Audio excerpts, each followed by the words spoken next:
एक ऐसी कहानी जिसको आज भी पुलिस क्रिमिनल जांच के लिए और केस स्टडी करने के लिए पढ़ाया जाता है, जिससे कि पुलिस को केस में हेल्प हो सके और समझ सके कि क्रिमिनल कौन है। यह कहानी पंजाब से शुरू होकर लंदन में खत्म होती है। यह कहानी प्यार में जलन की कहानी है, एक हद तक गुजर जाने की कहानी है। नमस्कार दोस्तों, मैं कृष्णा सिंह आज की सच्ची घटना में आपको सुनाने जा रही हूँ। पंजाब के एक परिवार में एक बच्ची पैदा हुई। उस बच्ची का नाम लखवीर रखा गया। लखवीर जब बड़ी हुई, जवान हुई तो उसकी शादी की बात चलने लगी। लेकिन लखवीर के बड़े बड़े सपने थे। वो जिंदगी को अपने तरीके से जीना चाहती थी। लेकिन घर वालों ने उसकी शादी तय कर दी। जिस व्यक्ति से शादी तय हुई थी उस व्यक्ति का नाम था ओमकार सिंह। लखवीर अपने घर वालों के खिलाफ नहीं जा पाती तो फिर ओमकार सिंह से शादी कर लेती है। घर वालों ने उस व्यक्ति से शादी इसलिए की थी कि ओमकार सिंह अच्छा पैसे वाला था और लंदन में रहता था। वहीं उसका काम था। पंजाब में इन लोगों का बड़ा ही नाम था।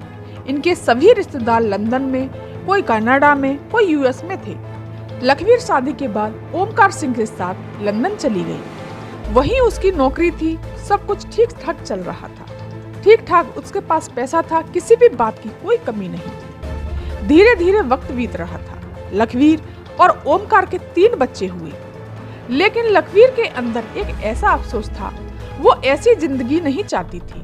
वो आजाद होकर जीना चाहती थी, न कि एक जगह बंद कर। लेकिन फिर भी वो सब कुछ एडजस्ट कर रही थी। कुछ दिन बाद एक बुरी खबर आती है। वो बुरी खबर ये थी कि ओमकार सिंह को कैंसर हो जाता है। उसको हॉस्पिटल में एडमिट किया जाता है और उसका इलाज शुरू किया जाता है। ये घटना है 80 के दशक की। उस वक्त कैंसर का इतना इलाज नहीं था तो बहुत ही महंगा इलाज था। उसके बीमार होने की वजह से उसके काम पर बहुत असर पड़ा और गृहस्थी पर भी असर पड़ रहा था। लखवीर ने ओमकार सिंह से पूछकर अपने घर के कुछ फ्लोर जो कि लंदन में थे वो किराए पर उठा दिए। उन्हीं किराएदारों में से एक किराएदार आता है। वो भी पंजाब का ही रहने वाला था। एक 20 साल का नौजवान लड़का, उसका नाम था लखविंदर चीम। लखविंदर के बहुत सारे रिश्तेदार इंग्लैंड में थे। उसे यहाँ किराए पर घर सस्ता मिल गया था, क्योंकि ये भी एक पंजाब का था और लखवीर भी पंजाब की थी।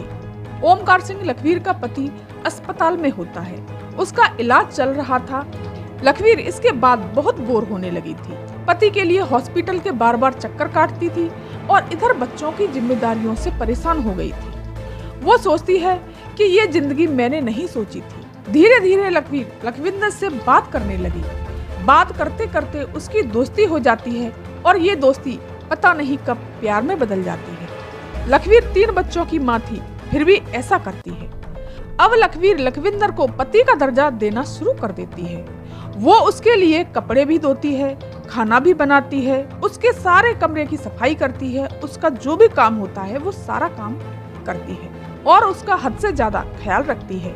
धीरे धीरे दिन बीतने लगे, महीने बीतने लगे और साल बीत जाते हैं। इन दोनों के रिश्ते को 16 साल बीत जाते हैं। फिर एक दिन लखवीर को लगा कि ओमकार को डिवोर्स देकर मैं लखविंदर से शादी कर ले। फिर उसने सोचा कि पंजाब में सब लोग बहुत बुरा मान जाते हैं। फिर भी उसने लखविंदर से कह दिया कि हम दोनों शादी कर लेते हैं। ऐसे कब तक रहेंगे? लखविंदर ने उसे समझाया कि ये सब ठीक नहीं है।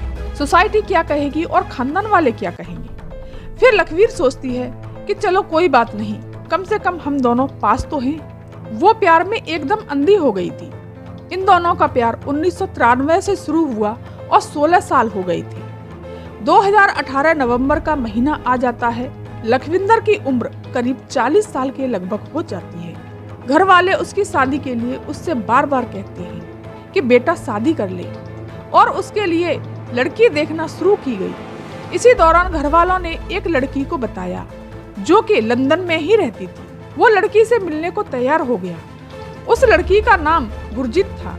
लखविंदर को गुरजीत पसंद आ गई और गुरजीत को भी लखविंदर पसंद आ जाता है। दोनों की शादी तय हो जाती है। लखवीर को लखविंदर बताता है कि मेरी शादी घर वालों ने तय कर दी है और कहता है कि 14 फरवरी को शादी होगी। लखवीर के पैरों तले जमीन खिसक गई, क्योंकि 16 साल से वो लखविंदर को पति का दर्जा दिए बैठी थी। उसकी सेवा करती थी, कपड़े धोती थी, खाना बनाती थी, उसका बहुत ख्याल रखती थी। वो बहुत रोने लगी और गिड़गिड़ाने लगी कि तुम ऐसा नहीं कर सकते। लखविंदर कहता है कि देखो, तुम्हें समझना होगा, क्योंकि घर वालों को मैं क्या कहूँगा, हम दोनों की शादी नहीं हो सकती, ऐसे में मैं कब तक ऐसी जिंदगी जीऊंगा। उसके बाद भी वो उसे मनाती रही, लेकिन वो नहीं माना। लखवीर को ये एहसास होने लगा था कि लखविंदर के बिना मैं नहीं रह सकती। उसके दिमाग में आया कि लखविंदर मेरा नहीं तो किसी और का नहीं हो सकता। फिर उसके बाद में वो इंडिया आती है, पंजाब, और एक खास किस्म का जहर यहाँ से खरीदती है, जो कि एक पौधा था। उस पौधे का इस्तेमाल मेडिकल इलाज के लिए भी किया जाता है और जहर के रूप में भी उसका इस्तेमाल किया जाता है। उसे लेकर वापस लंदन चली जाती है। दिसंबर का महीना था और 25 दिसंबर क्रिसमस के बाद चली जाती है। फिर लखविंदर से कहती है कि तुम नहीं मान रहे हो तो ठीक है, लेकिन तुम खाना तो खा सकते हो। इधर लखविंदर ने लखवीर का किराए का मकान छोड़ दिया और वो दूसरे मकान में रहने चला गया, जहां उसकी शादी होती और वो गुरजीत के साथ रहता। एक रोज लखवीर उसके घर जाती है और कहती है कि लाओ, मैं तुम्हारे लिए खाना बना देती हूँ। वो इतने दिनों से खाना बना रही थी तो उस पर कोई शक नहीं था। तो लखविंदर कहता है कि ठीक है, बना दो। खाना बनाते वक्त लखवीर ने थोड़ा सा जहर मिला दिया। लखविंदर खाना खाता है और उसकी अचानक तबीयत बिगड़ जाती है। उसको सांस लेने में बहुत दिक्कत हो रही थी और उल्टी हो रही थी। किसी तरीके से उसने 999 पर कॉल करता है और उसे अस्पताल ले जाया जाता है। डॉक्टरों को शक हुआ कि ये जहर का मामला है, लेकिन उसके काम के बारे में पूछा गया तो उसने कहा कि मैं केमिकल कंपनी में काम करता हूँ। डॉक्टर सोचने लगे कि शायद उसी में से कुछ हिस्सा आ गया होगा, उसी का साइड इफेक्ट होगा। जहर बहुत कम था, इसलिए उसकी जान बच जाती है। वहाँ लखवीर उसे देखने आती है। वहीं पर गुरजीत भी मिल जाती है। लखविंदर ने लखवीर के बारे में गुरजीत को सब कुछ बता रखा था और गुरजीत ने भी अपने पास्ट के बारे में लखविंदर को सब कुछ बता दिया था। लेकिन लखवीर गुरजीत को भड़काने की कोशिश करती है। गुरजीत कहती है कि मुझे सब पता है, तुम हमारी जिंदगी में दखल मत देना। लखवीर को ये बात बर्दाश्त नहीं हुई और वो सोचने लगी कि मेरा तो सब कुछ लुट गया, और सोचने लगी कि उसने जहर कम क्यों दिया। मैं सोच रही थी कि मैं हॉस्पिटल में जाऊंगी और उसकी सेवा करूंगी, शायद उसका मन बदल जाए। ऐसा सोच रही थी, लेकिन ऐसा हुआ नहीं। वहाँ गुरजीत मिल जाती है और उसे बहुत गुस्सा आने लगा था। उसने सोचा कि अब थोड़ा जहर नहीं दूंगी, अब उसे रास्ते से ही हटाना होगा। जो मेरा नहीं वो किसी और का नहीं। 27 जनवरी 2009 को लखवीर लखविंदर के घर पहुंचती है। वहाँ गुरजीत भी होती है। वहाँ जाकर सब कुछ नॉर्मल था और वो गुरजीत को और लखविंदर को बधाई देती है कि तुम दोनों को शादी मुबारक हो, और कहती है कि इतने सालों से मैं खाना खिला रही हूँ, अब एक बार और मेरे हाथ का खाना खा लो। उस पर कोई शक नहीं था, क्योंकि कई सालों से खाना खिला रही थी। उसने कड़ी बनाई थी, उसमें जहर डाल देती है। उस जहर की मात्रा इतनी थी, कोई एक डोज ले ले तो घंटे भर में उसकी मौत निश्चित हो जाए। वो फिर खाना बनाकर वहाँ से शाम को चली जाती है। गुरजीत और लखविंदर खाना खाते हैं। लखविंदर कड़ी में पड़े पकौड़े के 2 पीस खा लेता है। गुरजीत बहुत कम कड़ी खाती है। कुछ ही मिनट गुजरे थे कि उन दोनों को उल्टियां होना शुरू हो जाती हैं और सांस लेने में दिक्कत होती है, उनका दम घुटने लगता है। अचानक लखविंदर की बहन उसके घर आ पहुंचती है और उसने अपने भाई की ऐसी हालत देखकर वो घबरा जाती है। लखविंदर अपने दोस्तों को मैसेज करता है और फोन करता है कि मेरी तबीयत बिगड़ रही है, मुझे लगता है कि खाने में लखवीर ने जहर दिया है। दोनों को अस्पताल ले जाया जाता है।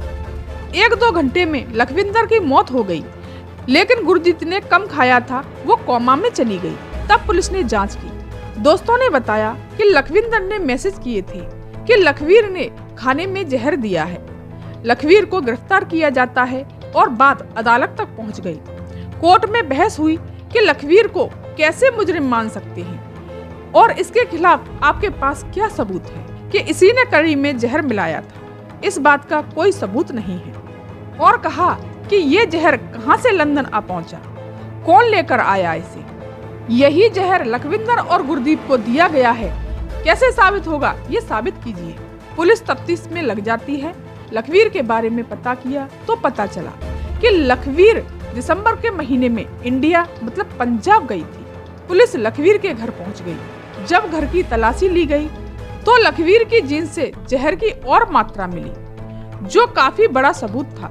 2010 में उसे उम्र कैद की सजा सुनाई गई। दोस्तों, इस कहानी को सुनाने का उद्देश्य मेरा किसी का दिल दुखाना या चोट पहुंचाना नहीं है, बल्कि जागरूक करना है। धन्यवाद।